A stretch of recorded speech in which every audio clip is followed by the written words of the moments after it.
Hola, ¿qué tal? Bienvenidos a La Pepa. Este es el programa en alianza de Canal Capital y de lasillavacía.com, donde desmontamos las mentiras.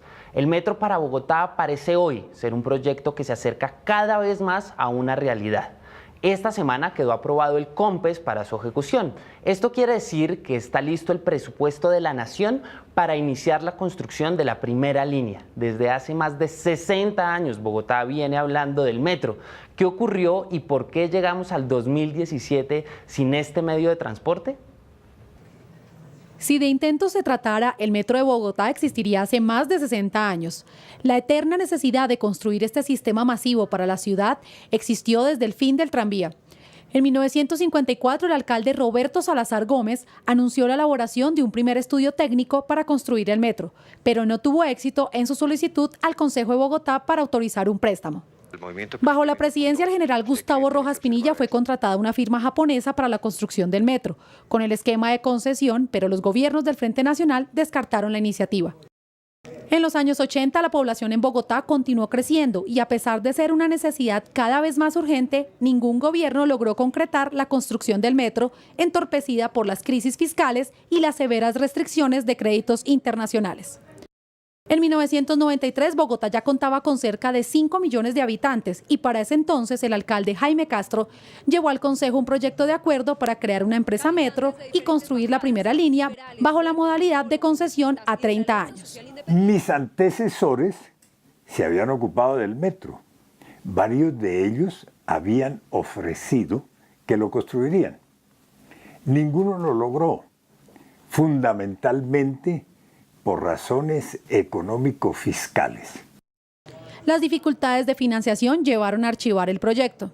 Le preguntamos oficialmente a los japoneses, pero no solo a ellos, a los alemanes, a los españoles, a los ingleses, a los americanos.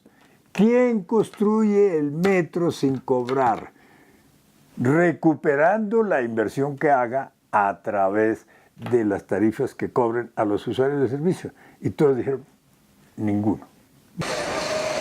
El metro llegó primero a Medellín en el año 1995 con el apoyo del presidente Belisario Betancur, centrado así el gobierno su atención en este nuevo proyecto.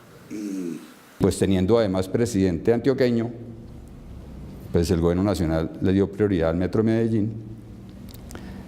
Lo que se comprobó después es que los estudios supuestamente bien serios y detallados que tenía Medellín pues no eran tales, puesto que el presupuesto inicial de ese proyecto eran 650 millones de dólares y terminó costando 2.700 y pico millones de dólares, o sea, 4 veces más de lo del presupuesto inicial. La fuerte crisis económica de los años 90 forzó el aplazamiento de la construcción del metro, surgiendo la puesta en marcha de Transmilenio como una solución alternativa para el problema de transporte masivo en Bogotá. Este sistema fue inaugurado el 18 de diciembre del año 2000 por el alcalde Enrique Peñalosa. Pero a pesar de existir Transmilenio, seguían los intentos por hacer una realidad del metro. El 2 de noviembre de 2007, el Consejo de Bogotá aprobó dentro del presupuesto de 2008 una partida para el estudio de factibilidad de construcción. El entonces presidente Álvaro Uribe Vélez avaló la iniciativa con la condición de mantener la construcción de las siguientes fases de Transmilenio, tal como estaba planeado, y que el metro fuera autosostenible.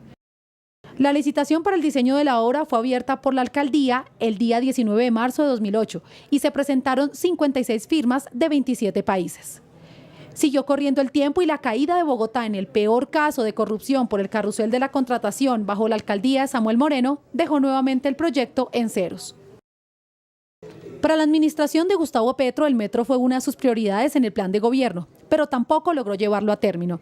Durante su administración contrató los estudios de la infraestructura a un consorcio colombo-español por 70.000 millones de pesos, los cuales concluyeron a finales de 2014. El metro subterráneo tendría un valor de 13,9 billones de pesos, pero la caída en el precio del petróleo a nivel mundial causó una devaluación del peso colombiano superior al 60%, dejando inviable financieramente el proyecto. Hasta este 2017 y luego de duras controversias sobre la conveniencia o no de estructurar un metro elevado, la primera línea del metro de Bogotá fue declarada como un proyecto de importancia estratégica por parte del Consejo de Política Económica y Social COMPES, asegurándole así a la capital los recursos para la construcción de la megaobra. El día de hoy, hace algunos minutos, el Consejo de Ministros en pleno, a través del COMPES, ha declarado de importancia estratégica el primer tramo del proyecto de metro para la ciudad de Bogotá. Esto ratifica el compromiso que tiene el Gobierno Nacional, el señor Presidente de la República, en avanzar en un proyecto de infraestructura que va a ser fundamental para la movilidad de todos los ciudadanos de Bogotá. Así quedan las cifras. El proyecto tiene un valor total estimado de 12,94 billones de pesos. La Nación cofinanciará el 70% de la primera línea estructurada por la actual administración. Así entonces, la Nación aportará 9,08 billones de pesos y el distrito asumirá el 30% restante, que corresponde a 3,8 billones de pesos. El metro, que en su totalidad será elevado, tendrá una longitud de unos 23,96 kilómetros. Contará con 15 estaciones entre el Portal Américas y la calle 72 con Avenida Caracas. Tendrá 10 estaciones de intercambio con Transmilenio, ubicadas cada una a 1,39 kilómetros en promedio. Su capacidad máxima es para mover 72.000 pasajeros por hora por cada sentido. Lo que se viene para Bogotá en materia de obras y logística representa uno de los mayores desafíos para la administración distrital. Ya está dado el primer paso hasta ahora más visible para la ejecución de este plan, que busca darle un alivio a la movilidad bogotana. Pero debemos prepararnos para afrontar con mucha paciencia las dificultades que implica esta mega obra. La movilidad es uno de esos temas que más le importa a los bogotanos. El metro siempre ha sido pensado como una solución a la odisea que implica muchas veces transportarse en esta ciudad.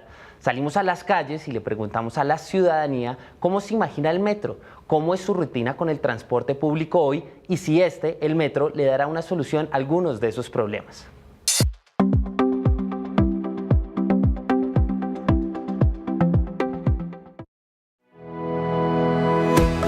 De pronto sí creo que me va a cambiar la vida, pero no para bien, porque pues creo que todo esto lo van a tumbar, entonces creo que me voy a ir más bien afectado con la línea, y pues me imagino que cuando hagan cuando empiecen a hacer los trabajos, pues también esto me va a afectar, porque digamos, la gente ya no va a querer pasar por acá cuando haya o sea, cuando esto se llene, digamos, de trancones y todo eso. En este caso, efectivamente, las vías por donde será construido el metro de Bogotá generarán complicaciones en la movilidad de la ciudad, por lo cual el distrito ha asegurado que es necesario desarrollar las obras por tramos para minimizar el impacto sobre la movilidad de la avenida Caracas y en todo el corredor por donde pasará el metro. Esto implica sacar de servicio temporalmente durante las obras de construcción algunas estaciones de Transmilenio y desviar los buses a los carriles mixtos, sacrificando temporalmente la movilidad de los vehículos privados. Es de tener presente que la Alcaldía Mayor de Bogotá ha manifestado que las obras del metro en el corredor norte se realizarán cuando la troncal de Transmilenio por la carrera séptima sea puesta en servicio. Además, esta obra generará 361.661 metros cúbicos de escombro, así que desde ya, si se quiere un metro en Bogotá, toca llenarse de paciencia para transitar por las vías cuando esté andando la obra. Por ejemplo, mis compañeros que viven hacia Fontibón para llegar acá es muy complicado porque siempre están llegando tarde, siempre hay trancón por la Cali, entonces sería magnífico el metro. Los ciudadanos que residen por esta zona del sur de Bogotá podrán resultar beneficiados en una ganancia de tiempo en sus desplazamientos a través del inicio de la primera línea del metro. La primera estación está localizada en el hoy conocido Portal de las Américas en la avenida Villavicencio con avenida Ciudad de Cali, y la última en la calle 72, conectando así el sur con el norte de inicio a fin. Los ciudadanos podrán recorrer este trayecto en un tiempo estimado de 28 minutos. Actualmente en Transmilenio, un recorrido similar tarda un tiempo de 45 minutos. Las tres troncales alimentadoras serán la avenida 68, la avenida Boyacá y la avenida Ciudad de Cali. El plan contempla que los habitantes de Bosa, Ciudad Bolívar, Soacha, Fontibón, Engativá, Barrios Unidos podrán verse beneficiados con el metro, así no vivan ni trabajen junto a la línea. En el cambio comercial es un cambio muy importante porque va a haber más tráfico, el transporte va a ser más rápido, va a haber más tiempo para la familia. Es una cosa muy bonita, que eso no se ve sino cada 100 años. El objetivo del metro es en su esencia brindar una nueva opción de movilidad en Bogotá más rápida y eficiente en tiempos y desplazamiento. El objetivo es que el metro llegue a complementar el sistema masivo de transporte y se integre con los demás, con ahorros de tiempo estimado en 310.000 horas en un día laboral. Así que si el plan se cumple, los bogotanos sí tendrán una recuperación de tiempo que lo podrán invertir en otras actividades. Adicionalmente, y como lo plantea este ciudadano, pasaron 70 años y cientos de propuestas para que fuera una realidad este medio de transporte, teniendo en cuenta que el primer plan fue hecho en los años 50. La verdad, a mí el metro sí creo que vaya a salir no solamente beneficioso para mí, sino para todas las personas que se movilizan en cualquier sitio de la ciudad, porque no solo es cómodo, sino que es amplio y es muy grande, y al ser grande pues también va a dar más movilidad a las personas, porque uno, la verdad, lo que yo más me quejo del sistema de Transmilenio es como la gente tan aglomerada.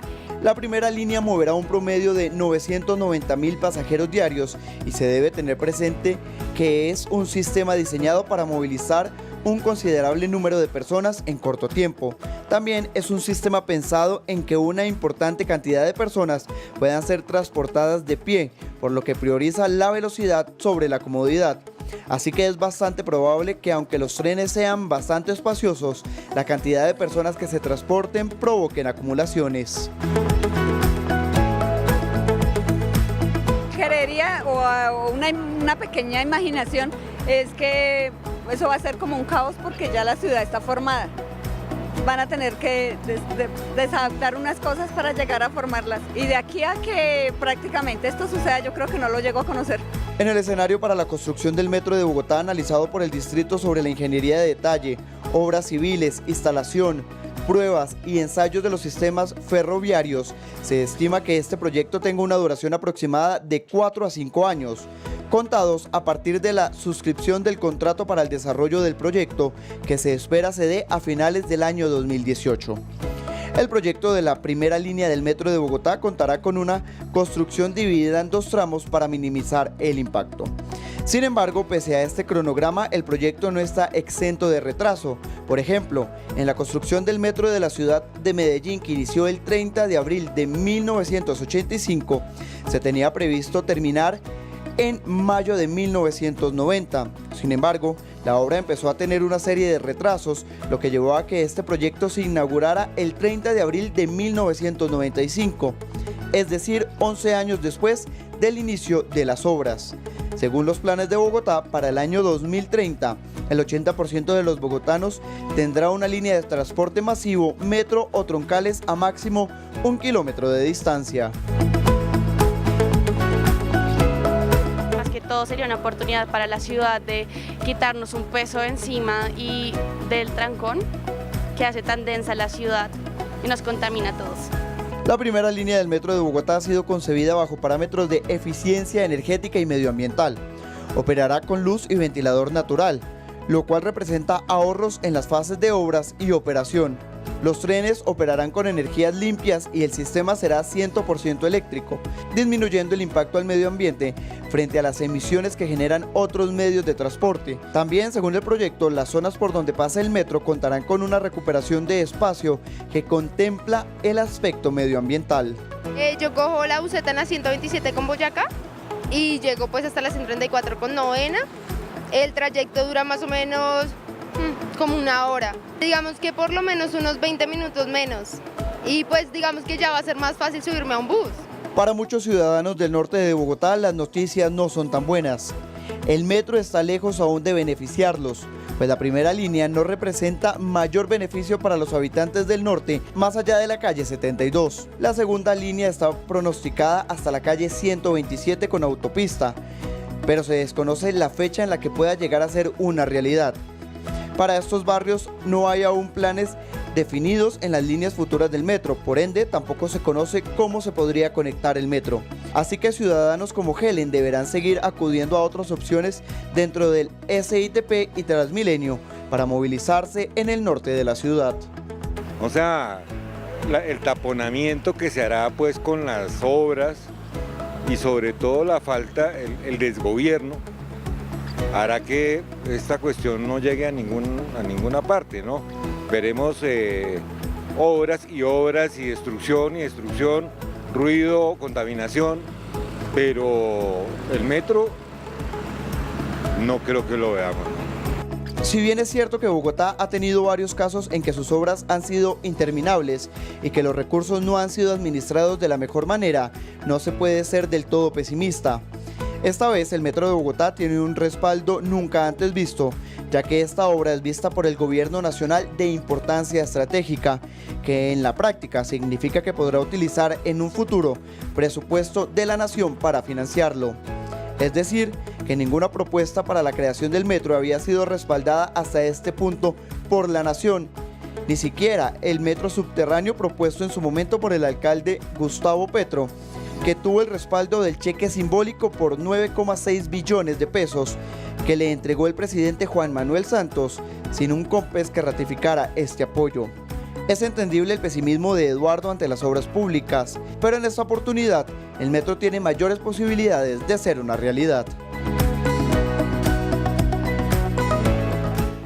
Económicamente es un poco escéptico, ya que generaría mayor costo, mayor infraestructura y generaría como sobrecostos debido a todo lo que se tiene que planear y la proyección. Sin duda, la construcción de una megaobra como el metro es muy costoso. De hecho, esa fue una de las principales razones por las que en el pasado fue imposible llevarla a cabo. Las arcas de la nación y el distrito no estaban en capacidad de financiar tal valor. Tan solo la primera línea del metro tendrá un costo de 12,94 billones de pesos. Lo que asegura la administración distrital es que con el proyecto de metro elevado se consiguió un importante ahorro. Según los estudios, con lo que se construye 1 kilómetro de metro subterráneo, se puede construir 1,48 kilómetros de metro elevado. El costo de operación del metro elevado es 28% menor que el subterráneo. El metro, en comparación con Transmilenio en los mismos tramos, genera un ahorro en tiempo del 40%. En torno a la construcción del metro de Bogotá hay muchas especulaciones, por eso le consultamos su opinión en las redes y en las calles y pasamos este tema por nuestro detector de mentiras. Juan Esteban, subeditor de La Silla Vacía, ¿usted qué encontró esta semana?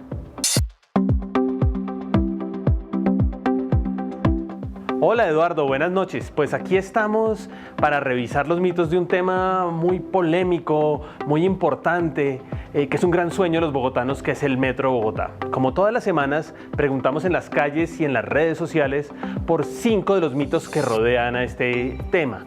Y después revisamos documentos, hablamos con expertos para poderles contar a ustedes si son ciertos, falsos, exagerados o cuál es la calificación que les damos.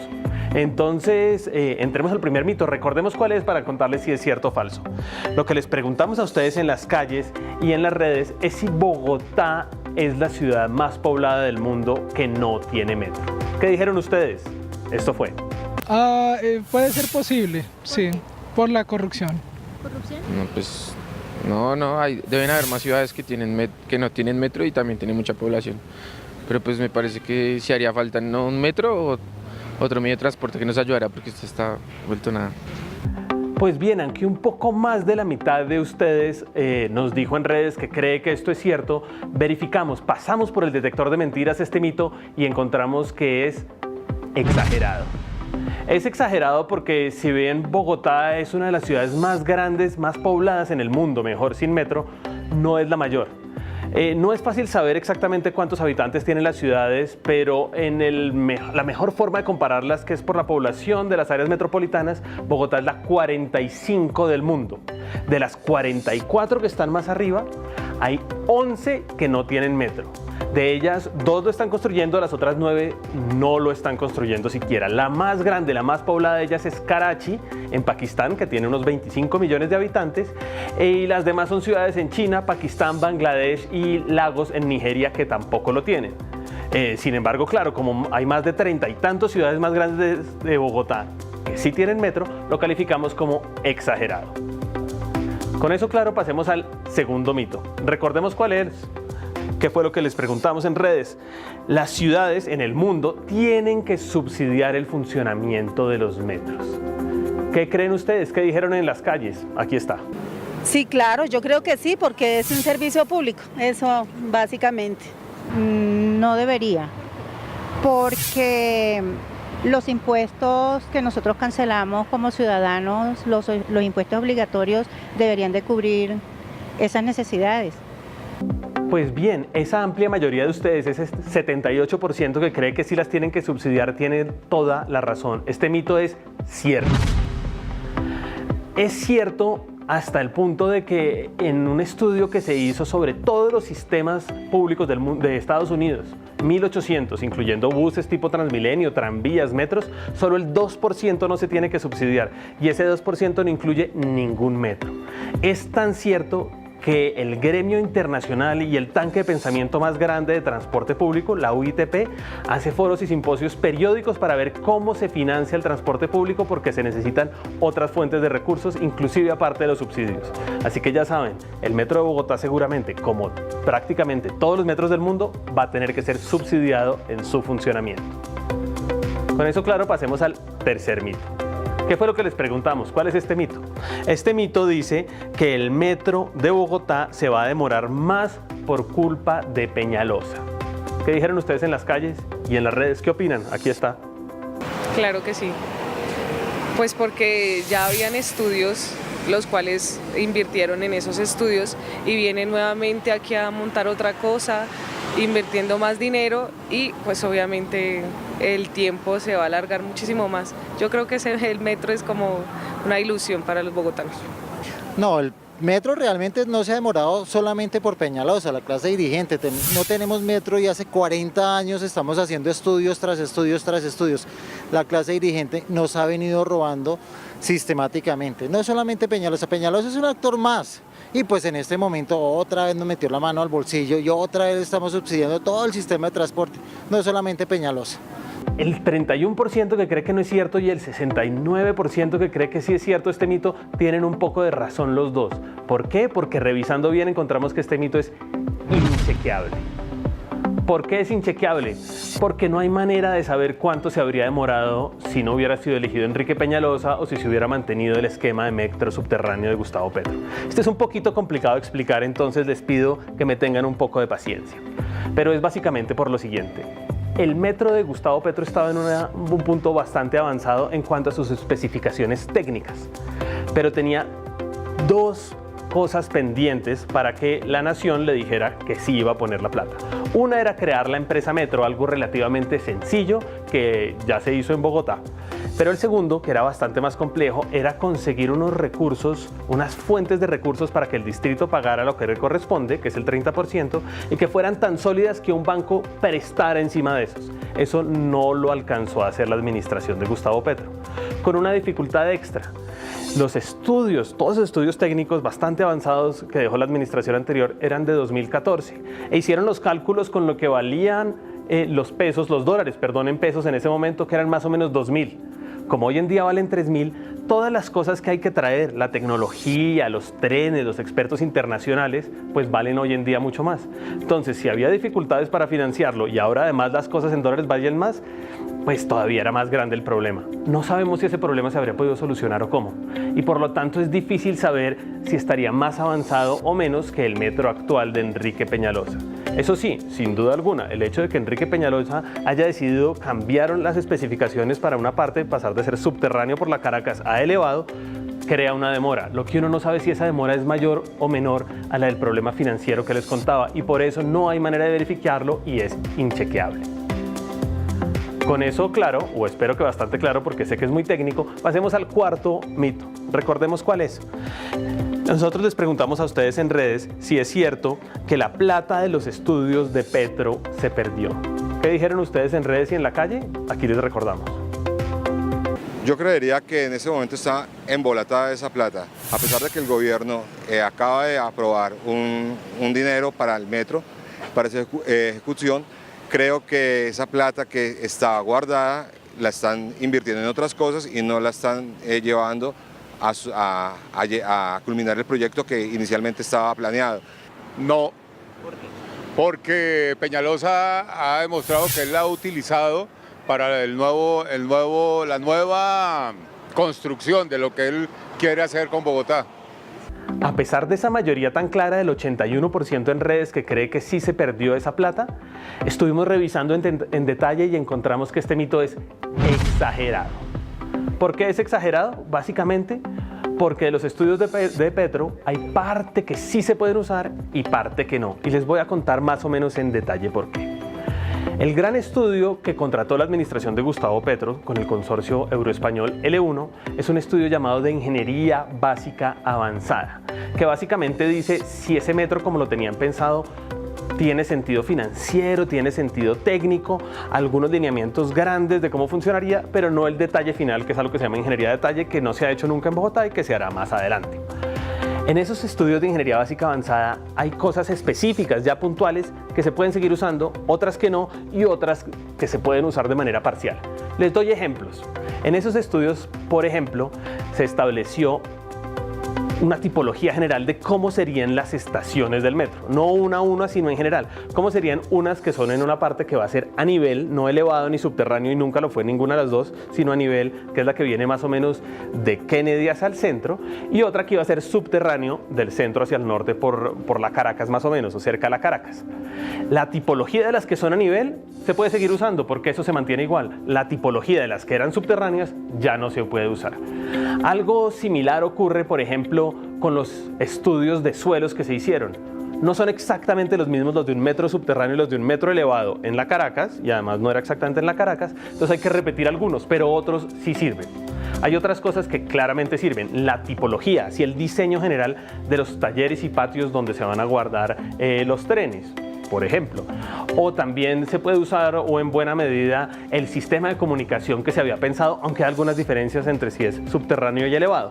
Por eso, a la larga, sí hay cosas que se van a perder, pero no todo. Hay que ver en detalle cuánto, porque eso depende de los estudios finales, cuánto se va a usar, entonces es exagerado. Y con eso ya pasemos al quinto, al último mito que espero sea un poco menos técnico y enredado de explicar, pero recordemos cuál es. Este fue el que les preguntamos a ustedes en redes. El metro subterráneo ya podría estar en construcción, el metro subterráneo de Gustavo Petro en Bogotá. ¿Qué fue lo que ustedes opinaron en redes y en la calle? Yo creo que sí, se ha perdido mucho tiempo en estudios, pero creamos que ahora sí va a ser realidad. No creo. ¿Por qué? Porque pues no he visto, digamos, obras o no he visto un plano por lo menos que me diga por dónde va a pasar, pero no sé la verdad. Listo. Esta división casi por mitades entre 55 y 45 muestra que es un tema poco claro y creemos que lo es porque al pasar por el detector de mentiras de la silla vacía encontramos que es exagerado. ¿Por qué es exagerado? Porque por un lado está toda la duda si se habría podido construir, como les expliqué en el tercer mito.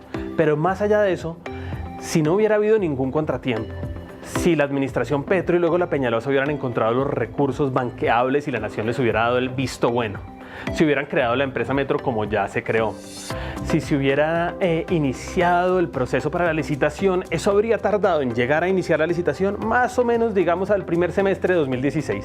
Una licitación de estas dimensiones, sin contratiempos, se demora más o menos un año. Entonces se habría entregado hace algunos meses. Y una vez un privado se gana esto, tenía que hacer primero la ingeniería de detalle y luego arrancar las obras y terminar de recibir los dineros de los bancos, los préstamos para empezar a ejecutar las obras. Si uno mira, por ejemplo, las carreteras 4G, esto se puede tardar otro año más o menos, con lo cual estaríamos iniciando obras, incluso en el mejor de los tiempos, en unos 6, 8, 10 meses en el mejor de los tiempos. Es decir, hoy no hay manera de que se hubiera iniciado. Sí estaríamos más cerca, porque en la actual estamos a unos 2 años de que se inicien las obras, pero tampoco estaríamos ya viendo a los topos excavando o algo similar. Por lo tanto, es exagerado.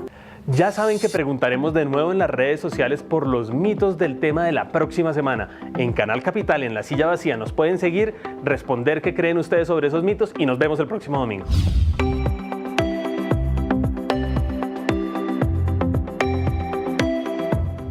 Para entender las implicaciones de la aprobación del documento COMPES que financia el 70% de la primera línea del metro, del primer tramo, invitamos a dos expertos en movilidad. Ellos son Germán Prieto, él es profesor en temas de transporte en la Universidad Jorge Tadeo Lozano. Y también invitamos a Jorge Acevedo, que es profesor en esta materia en la Universidad de los Andes y también es columnista de nuestra red Cachaca. Él ahí escribe esos temas y pues vale la pena también leerlo para entender estos temas. Bienvenidos los dos. Muchas gracias. Bueno, se aprobó un documento que ya lo decíamos a lo largo del programa, financia o aprueba la financiación del 70% del primer tramo del metro, básicamente hasta la 72 con Caracas, saliendo de Bosa, de los patios, digamos, como llaman. ¿Qué queda por financiar? ¿Cuáles son las peleas que quedan pendientes por dar? ¿Y cuáles son, digamos, esas tensiones que se van a mover ahorita? Básicamente lo que falta en la financiación es la parte de Bogotá. Ya había sido aprobado el año pasado, pero con las nuevas cifras es necesario una nueva aprobación por parte del Consejo del 30% del costo. Claro, que es ese 30% que asume Bogotá. Holman Morris, uno de los grandes opositores a la administración de Peñalosa, dice que digamos, si se aprobara esto en el Consejo de Bogotá, se estaría incurriendo en una ilegalidad porque no están aprobadas los estudios de ingeniería de detalle.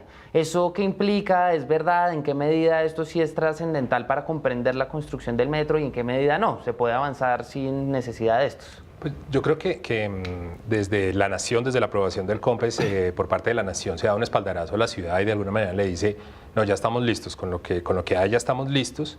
Creo que no va a tener mayor complicación la aprobación del tema en el Consejo, porque básicamente el proyecto de metro es uno de esos proyectos en los que nadie quiere ser el que dice que no. Claro. Entonces, si pasó ahorita el tema de cupo de endeudamiento para Transmilenio, yo creo que tenemos que esperar que fácilmente o relativamente fácil pase el tema de metro. Un proyecto mucho menos popular. Mucho menos popular, mucho más controvertido.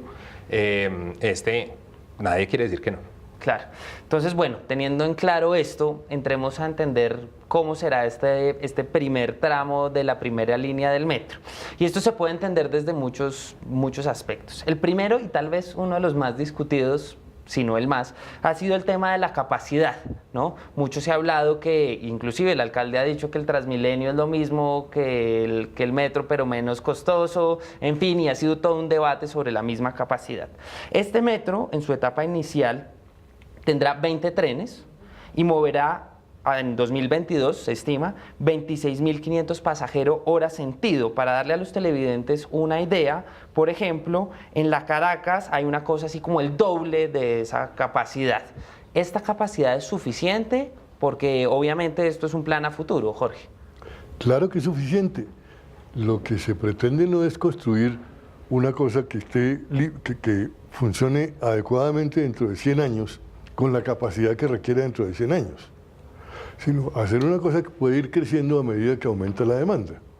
Entonces, de acuerdo con los estudios de demanda, se han hecho los dimensionamientos en términos de número de trenes, de longitud de los trenes, etcétera, y hay una capacidad que será suficiente para la demanda actual y en unos pocos años.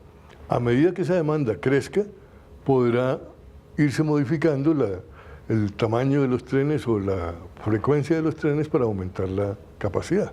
Claro, hemos visto que la Caracas es el corredor, digamos, arterial de todo el sistema SITP Transmilenio. Transmilenio sube un 9% su capacidad al año. ¿Será suficiente a 2022, donde se espera que esté, digamos, este primer tramo, la capacidad que cubrirá este metro? Lo que pasa es que Bogotá se enfrentaba como una paradoja y era, si hubiéramos hecho el metro en otro corredor, como se había planteado en la administración anterior, casi que podríamos decir que el metro terminaba convirtiéndose en un alimentador de Transmilenio y no al revés. Es decir, la troncal principal, que posiblemente para el ciudadano sea un poco difícil de entender porque me van a colocar un sistema encima del otro en la Caracas. Pero es que el corredor principal de demanda de la ciudad de Bogotá históricamente siempre ha sido la Caracas. Por esa razón, creo que se toma la decisión menos mala de todas desde mi punto de vista, de poner el metro en donde más se mueven los pasajeros. Eso pues nos pone en eso de que vamos a tener dos sistemas compitiendo, pero yo creo que los análisis, o confiamos en que los análisis se han hecho bien y que la capacidad del sistema es suficiente y además la capacidad sumada de Transmilenio Metro nos va a ser suficiente para el futuro para los viajes futuros en ese corredor. Digamos, ustedes dos tocaron un debate que creo que no es tan álgido como es por dónde debería ir el sistema que sea, si fuera metro elevado, subterráneo, a nivel, digamos, está claro que la Caracas es ese gran corredor que hay que suplir con todo lo que viene de Bosa, por la Avenida de las Américas, en fin, ese es el corredor donde hoy, por lo demás, se mueve más gente. Pero hay una gran crítica de los opositores a este metro y es que esto funciona no como usted lo decía, como un metro que es alimentado por Transmilenio, sino al revés, que es un metro que alimenta el SITP. Y si uno lee el COMPES, de hecho ve que esto está condicionado a la construcción de troncales como la LO, como la Séptima, como la Boyacá, como tantas otras, como la 68. ¿Usted cree que esto es así? A ver, yo creo que la dificultad está en que hablamos del metro y no hablamos del sistema de transporte masivo. Y de lo que se trata es del sistema de transporte masivo. Toda la red de Transmilenio es una red de transporte masivo y realmente masivo. Como tú decías, en la Caracas los volúmenes son gigantescos en este momento en Transmilenio. Entonces, el metro concebido en la forma como se ha aprobado es un refuerzo importantísimo a esa red de transporte masivo. Pero no vamos a competir, no va el metro a competir con Transmilenio, va a complementar y va a estar totalmente integrado con Transmilenio. Entonces, como parte, un elemento fundamental de ese sistema, que son todas las troncales de Transmilenio, más la nueva línea del metro, se habla de esas nuevas troncales que también estarán articuladas con el metro y harán parte integral de ese gran sistema. Claro, pero son troncales de Transmilenio y eso, insisto, Germán, es una de las críticas que se ha hecho. Esto se plantea como una única línea y no un sistema de líneas de metro, por lo menos en este documento, que será alimentada por todo un sistema que le ha sido criticado al alcalde, que es Transmilenio, que es pues finalmente su firma. ¿Usted piensa que eso es así? Lo que pasa es que yo creo que le hemos dado una excesiva importancia al tema de la primera línea del metro como si fuera la salvación de todos los problemas de la movilidad. El metro. Sí. Yo creo que hay que contextualizarlo y contextualizar al ciudadano. Digamos, es que de cada 100 personas que le preguntemos si le va a servir esa primera línea del metro, 96 nos van a decir que no le sirve para sus viajes cotidianos. Entre el 3 y el 4% de los viajes totales se van a mover en esa primera línea del metro, lo cual quiere decir que de todas maneras la gran mayoría de los viajes en transporte público se van a seguir haciendo no solo en Transmilenio, sino en el SITP. Y son dos sistemas que tenemos en crisis que requieren inversiones grandes, que requieren grandes mejoramientos y yo creo que la discusión hay que ampliarla. O sea, de alguna manera creo que la ciudad ha tenido, digamos, esas ganas de tener su primera línea del metro. Bueno, listo, pero eso no nos va a solucionar la mayoría de los problemas. Hay que verlo, como dice Jorge, como todo un sistema. No es que el uno alimenta al otro, no es que el uno está a merced del otro, sino que todo debe funcionar de manera articulada y en eso tenemos que volver a lo importante. Claro, Germán. Digamos, en lo ideal es una cosa articulada, pero como está hoy planteado, ¿es articulado? Yo sí creo que sí. O sea, de hecho, varias de las estaciones del metro van a estar 10 de integradas 15 estarán integradas físicamente con Transmilenio. Creo que el SITP se puede poner, digamos, se puede adecuar fácilmente a esta nueva demanda. Hay que hacerlo bien, pero hay que arreglar los otros sistemas también para que realmente tengamos un buen sistema de transporte público. Hablemos de un tema que tiene todo que ver con lo que hemos venido hablando y es el hecho que sea un metro elevado y a nivel en muchos sitios, que eso es una cosa que creo que la gente no entiende muy bien. ¿Por qué no nos ayuda a entender las implicaciones de un metro elevado? ¿Por qué es tan criticado por muchos que dicen que sería mucho mejor subterráneo? ¿Y por qué es la opción que se escoge hoy en día para hacer lo que será en 2022, esperemos, o cuando sea que sea? A ver, yo creo que lo fundamental es el tema de los costos. Los metros subterráneos en el mundo en promedio son mucho más costosos que los metros elevados o con los metros a nivel. Y no solo más costosos, sino que el nivel de incertidumbre antes de construir es muy alto, porque pueden encontrarse sorpresas que aumentan los costos de una forma muy importante. Eso es lo que nos enseña la experiencia mundial. En el caso de Bogotá, cuando tenemos unos recursos muy limitados, en Bogotá y en el país, cuando se planteó la solución o el trazado anterior, todo subterráneo, la sorpresa fue fenomenal. Lo que se había dicho a nivel de prefactibilidad era unos niveles de costo X. Cuando se hicieron los estudios más detallados, los costos se multiplicaron por 2 o 3 veces y el resultado fue enormemente grande. Eso sucedió al final de la administración anterior. Y la decisión de Peñalosa fue decir, ese costo tan enorme no es razonable que lo asuman ni la ciudad ni el país. Podemos hacerlo mucho, no mucho, pero podemos hacerlo más barato y más eficiente con un alineamiento elevado. Claro, y ahí ha sido otra de las críticas que he oído y es, bueno, claro, efectivamente en costo bruto, digamos, es menos dinero que el que se planteaba anteriormente, pero mucha gente dice, no, pero es un metro más cortico, con menos estaciones, que no tiene una capacidad tan grande, entonces pues en realidad no es mucho más barato. ¿Usted estaría de acuerdo con esa tesis?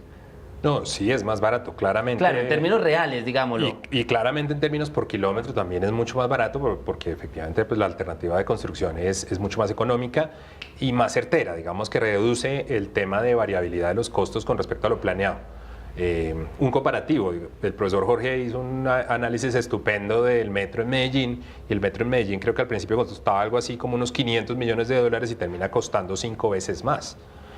Hay que tener presente que en este caso la Nación lo que dijo es yo le giro a usted esos 9.1 billones de pesos, pero a mí me deja por fuera de cualquier tipo de riesgo de sobrecosto. O sea, los riesgos los está asumiendo la ciudad. Todos los riesgos los tenemos que abordar desde Bogotá sin tener realmente fuentes para hacerlo. O sea, es un tema bien delicado en lo que nos estamos metiendo porque es la inversión más grande de toda la historia. Entonces, a mí no me gusta el metro elevado, debo ser sincero. ¿En qué medidas no le gusta? A mí no me gusta el impacto urbano que genera un metro elevado. Me parece que normalmente en las ciudades en las que uno ve, por muy bonitos que nos hagan los renders, los videos, aquí somos muy buenos haciendo videos muy bonitos, pero realmente es difícil ver metros elevados que no tengan un impacto negativo sobre la ciudad. Pero yo creo que lo que se diseñó ahorita es el metro que podemos tener. Así de claro, ¿no? El metro que teníamos antes y que costaba alrededor de los 24 billones de pesos más o menos, es simplemente un metro al que no teníamos los recursos para emprenderlo. Entonces, yo creo que estamos emprendiendo el que podemos hacer. El metro elevado nos permite, digamos, construir hasta la calle 72, que es más o menos lo que se planteaba también en los diseños anteriores. O sea, no es tampoco es que lo estamos haciendo más cortico y eso, no. También en los diseños anteriores se planteaba, sí, claro, se hace el diseño completo, pero realmente se emprende la construcción hasta donde alcance y seguramente en un metro subterráneo habría alcanzado para muchísimo menos que eso. Incluso a un punto en que no fuera viable, que fuera demasiado corto para ponerlo en funcionamiento. Usted dice que que no le gusta la idea de un metro elevado y eso tiene muchas aristas, pensarlo. Una de esas es justamente lo que usted hablaba, es el urbanismo, sobre todo en ese corredor de la Caracas que es muy estrecho y es una zona muy, muy difícil en muchos términos sociales, en términos de luz, en términos de contaminación. ¿Usted cree que esto que se plantea en ese documento COMPES, que las estaciones van a entrar por los edificios, sino en la mitad, como en Medellín, como lo que uno tiene en mente, y todo este tema de hacer una estructura delgada, puede ser suficiente para contrarrestar ese peso que ya decía usted al respecto del urbanismo?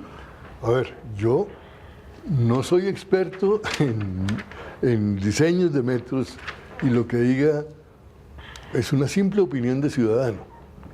Pero lo que yo sí creo es que urbanísticamente se pueden hacer muchas cosas, se pueden prevenir muchos problemas con los diseños y me parece muy imaginativo y muy interesante la propuesta que han estado estudiando por más de un año de estas estaciones que son edificios, como tú decías hace un momento.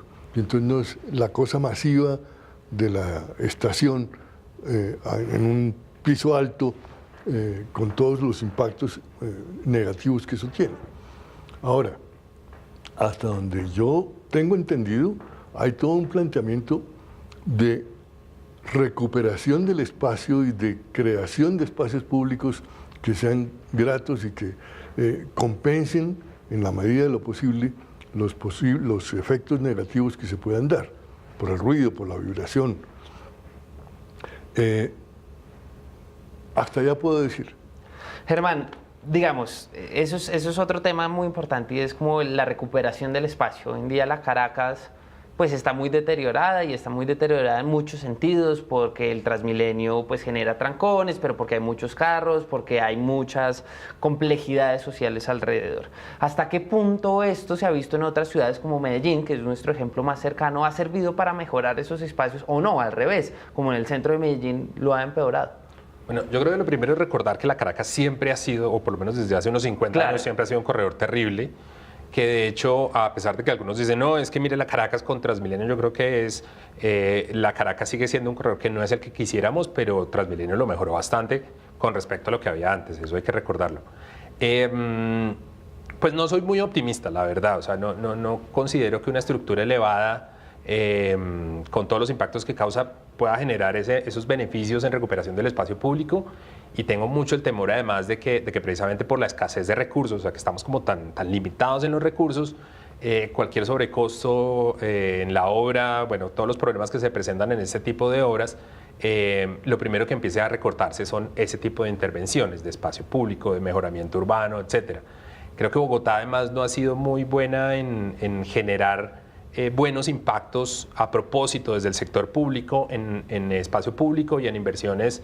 Por ejemplo, un ejemplo es Estación Central en la 26 con Caracas, que llevamos, no sé, como 15 años hablando de ella y de generar intervenciones público-privadas, y nunca lo hemos logrado, o sea, no hemos sido muy buenos gestionando eso.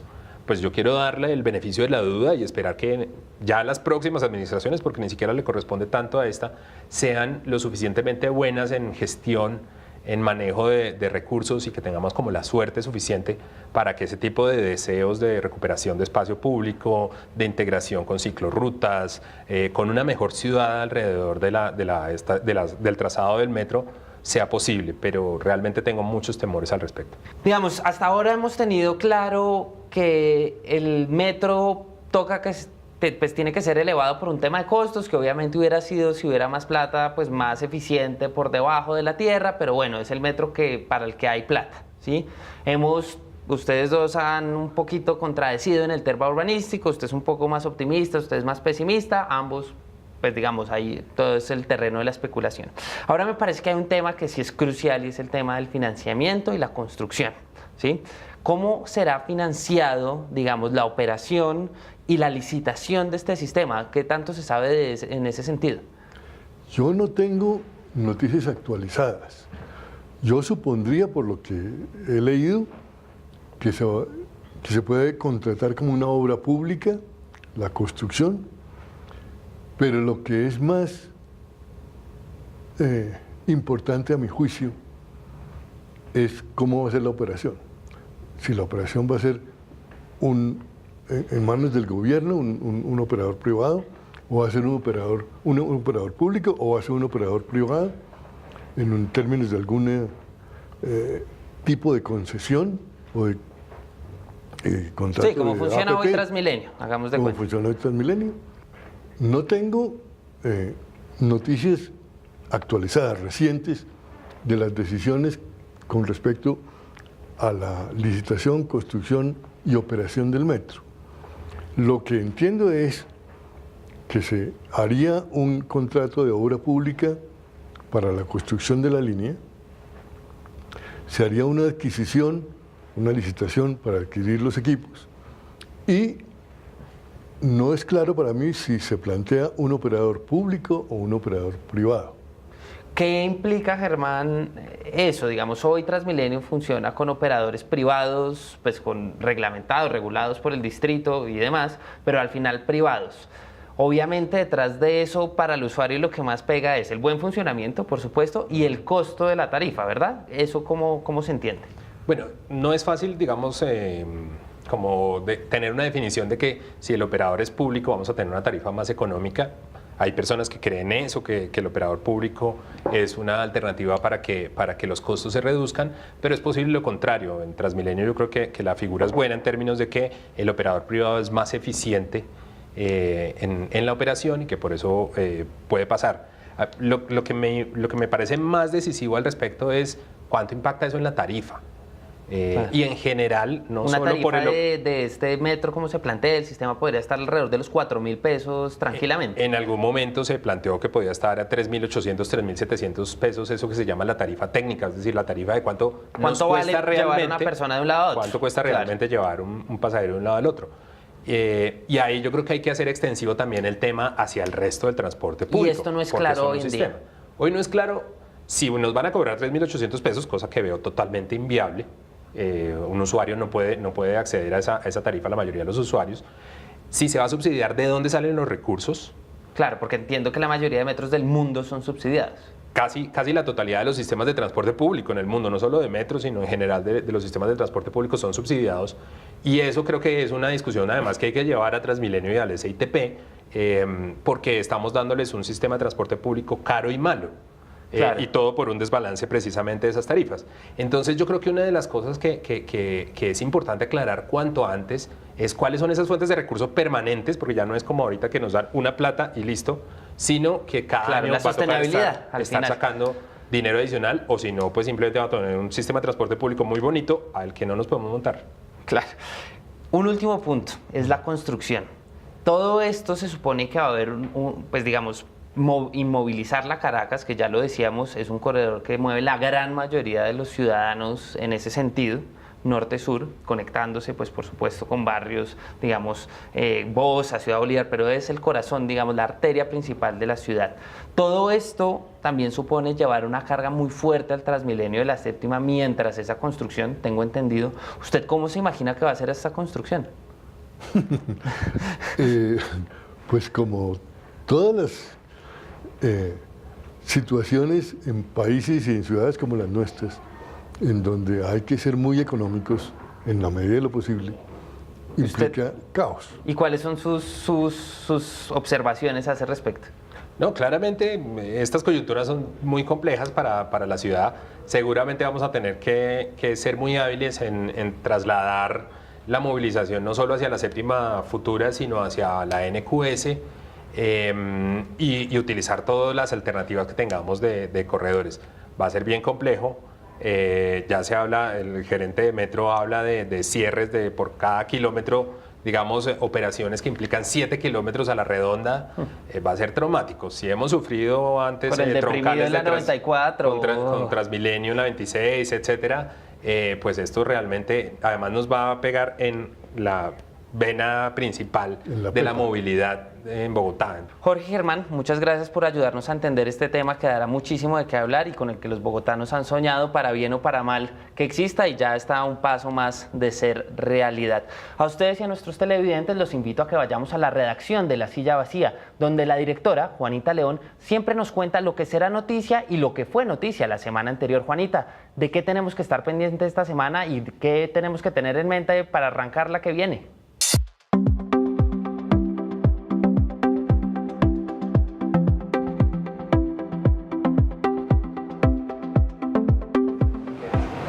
Gracias, Eduardo.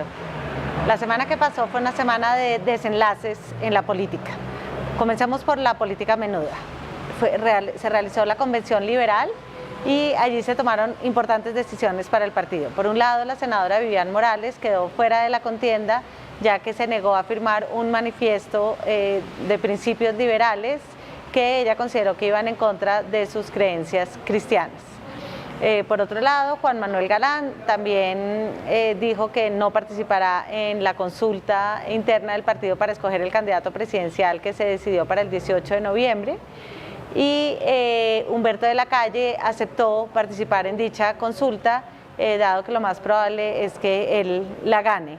El presidente del partido quedó elegido César Gaviria, el expresidente César Gaviria, con lo cual pues se alinean un poco los astros para que el jefe negociador con las FARC sea el próximo candidato del Partido Liberal.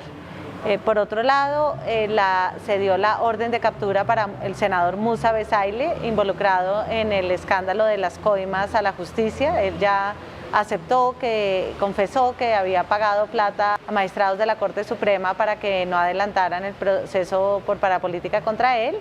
Él lo hizo como una estrategia para para ser favorecido por la justicia, pero la jugada le salió mal y se sacó orden de captura en su contra, y aunque no se ha entregado a la justicia ni lo han encontrado para capturarlo, ya ha dicho que se va a entregar próximamente. El tema que más afectó a la opinión pública esta semana fue la huelga de Avianca, en donde hubo una campaña muy agresiva por parte del presidente de la empresa para desprestigiar las pretensiones de los pilotos de Avianca, que realmente han perdido su pelea, por lo menos en la opinión pública, y ya la puja final se va a resolver seguramente en un tribunal de arbitramiento que se va a convocar para la semana que comienza. Por otro lado, la justicia gringa ya tomó la decisión de extraditar a Andrés Felipe Arias, con lo cual el exministro de Uribe estará en el país después de una larga pelea por obtener asilo allá. La semana que viene comienza el debate alrededor de la ley reglamentaria de la Jurisdicción Especial de Paz. Es un debate que continuó la semana que pasó y donde recibió un revés muy fuerte cuando el partido de Germán Vargas Lleras, con su anuencia, decidió retirarle su apoyo al proyecto con el argumento de que favorecía a la guerrilla de las FARC y ponía en riesgo la seguridad jurídica de muchos empresarios.